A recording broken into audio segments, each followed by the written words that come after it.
Hi, noodles കൊണ്ടൊരു വിഭവം ഉണ്ടാക്കുന്നത് കാണിച്ചു തരാം. അതിനിതാ വലിയുള്ളി ചെറിയ കഷ്ണങ്ങളാക്കി മുറിച്ച്, തക്കാളി, പച്ചമുളക്, ഇഞ്ചി, വെളുത്തുള്ളി, മുട്ട, നൂഡിൽസ്. വെള്ളം അടുപ്പത്ത് വെച്ച് നൂഡിൽസിൻ്റെ പാക്കറ്റിലുള്ള ആ ചെറിയ മസാലയെല്ലാം അതിൽ പൊട്ടിച്ചിട്ട്, ഇതൊരു ഫാമിലി പാക്കാണ് കേട്ടോ, വെജാണ് ഇത്. പക്ഷേ ഏതായാലും കുഴപ്പമില്ല കേട്ടോ, എൻ്റെ കയ്യിലിപ്പോൾ വെജാണുള്ളത്. അത് നന്നായി തിളച്ചെല്ലാം വരട്ടെ. ഇനി ഒരു പാത്രത്തിലേക്ക് വെളിച്ചെണ്ണ ഒഴിച്ച്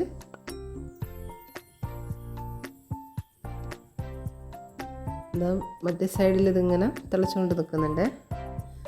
വെളിച്ചെണ്ണയിലേക്ക് വെളുത്തുള്ളി ഇഞ്ചിയും ചേർത്ത്, പിന്നെ വലിയുള്ളി, തക്കാളി, പച്ചമുളക്, കുറച്ച് കറിവേപ്പില, തക്കാളി ചെറുങ്ങനെ മുറിച്ചിട്ടാണ് നന്നായി വഴറ്റി കൊടുക്കുക. നൂഡിൽസ് ഏകദേശം വെന്ത് വരുന്നുണ്ട് കേട്ടോ. ഇതെല്ലാം ഏകദേശം ഒന്ന് വാടിയിട്ടുണ്ട്. ഗരം മസാലയും ചേർത്ത് ഇതിൽ കുറച്ച് ഉപ്പിടണേ, കുറച്ച് മതി. നൂഡിൽസ് ഏകദേശം ഉപ്പുള്ള സാധനമാണല്ലോ. നന്നായി വഴറ്റിയെടുത്ത് അത് ചൂട് തണിയാൻ വെക്കണേ. ഇനി 2 മുട്ട, 2 പോലെ എൻ്റെ കയ്യിൽ 2 ഉള്ളതിന് ഒരു 4 5 എടുക്കണേ നിങ്ങൾ. നന്നായി ബീറ്റ് ചെയ്തെടുക്കുക. എന്നിട്ട് ചൂട് തണിഞ്ഞതിന് ശേഷം ആ മസാലേൻ്റെ അകത്തിട്ട് നന്നായി ഇളക്കി കൊടുക്കുക. നൂഡിൽസ് ഏകദേശം സെറ്റായി നിൽക്കുന്നുണ്ട് ഇവിടെ.